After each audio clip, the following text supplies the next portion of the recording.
তারপরে প্রশ্ন নাম্বার 90 এ বলা আছে একটি ধনাত্মক সংখ্যা নির্ণয় করো যা 17 যোগ করলে সংখ্যাটির বিপরীতে 60 গুণের সমান হয়। তো সংখ্যাটি ধরে নেওয়া হচ্ছে x, x এর সাথে 17 যোগ করব, এটা হবে হচ্ছে তার উল্টাটার, অর্থাৎ 1/x এর 60 গুণ অর্থাৎ 60/x। এখান থেকে আমাদের x এর মান বের করতে হবে।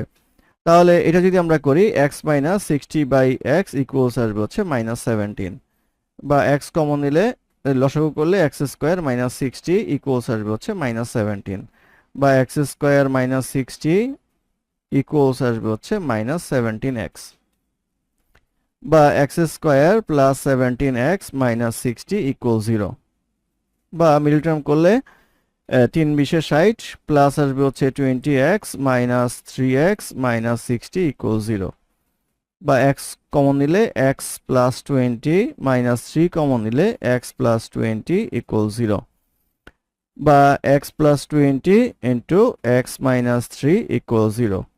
অতএব x ইকুয়ালস আসবে হচ্ছে -20, আবার x ইকুয়ালস লেখা যায় হচ্ছে 3। তো এখানে প্রশ্নে বলা আছে ধনাত্মক, যেহেতু ধনাত্মক x এর মান, তাহলে x এর মান আসবে হচ্ছে 3। এটাই হবে এই প্রশ্নের উত্তর।